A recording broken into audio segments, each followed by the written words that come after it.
dinidirinan mo ako, takot na takot ako. Kaya pag kunwari, meron akong mga pinagdadaanan ng mga moments. Takot na takot ako. Pero syempre, nagdadasal ako na parang bakit ako nagkaganito. Kasi, grabe yung balik sa akin ni Lord. Pag meron akong konting alam kong mali, pero ginawa ko, pinaparamdam talaga niyang nagkamali ako. Kasi binibigay all the good things. So siguro yung expectancy niya sa'yo na, anak, magpakabait ka matatapik, mararamdaman ko talaga yung tapik. Walang dito, walang doon, No. kemi dito, minta doon. Pero hindi ka lang naman tumungan. Kaya, deserve na. Thank you, Lord. Grabe ako magmahal ng kahit sino. And I never think of my Team Heart as employee. No, not at all. In fact, madami na sa past na dumating sa akin na wala sa galing eh. Wala sa alam, wala sa koneksyon, wala sa skill. Basta mabait ka at hardworking ka, kahit ano pang gawin mo na mali, the chances are never ending for me because for me that I'm committed to them because I feel like they're also committed to me. It's loyalty. I guess with any friendship, not pertaining to anybody, but with any friendship that or people that we've lost along the way, especially kung para kang katulad sa akin na tinatreasure mo yung kaunting tao sa buhay mo na to a point na kahit pamilya ko nga, hindi ko na pinapakinggan. Kasi yung pamilya ko also complicated yung relationship namin. So kung sino talaga yung mga kaibigan na kasama ko, pointless yung mga sabi ng ibang tao. Kumbaga, yun lang yung papakinggan ko. Every person I have in my life, I treasure with all my heart. Kumbaga, I would give up myself for their happiness. Because I'm such a people pleaser eh.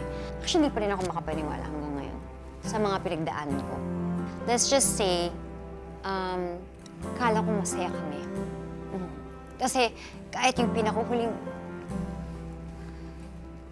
pinakahuling moment na nakasama ko sila, yun yung pagkakakilala ko sa kanila. Kung sino man yung nagdaan sa buhay ko, hindi ko sila kilala. Kasi hindi yun yung pagkakilala nila sa akin. Hindi yun yung, that's not how they introduced themselves to me. So, if you were to say, deceived, nananaig kasi sa akin yung happy moments eh. Kasi talagang masaya kami.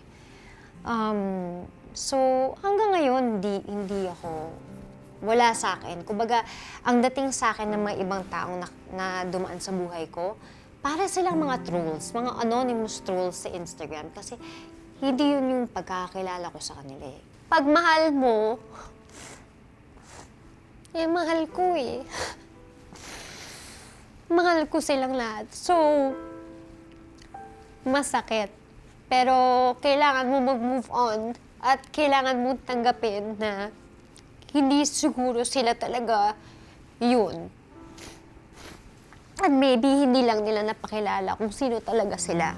Lagi ko rin sinasabi sa kanya, huwag kang basta magtitiwala sa mga tao.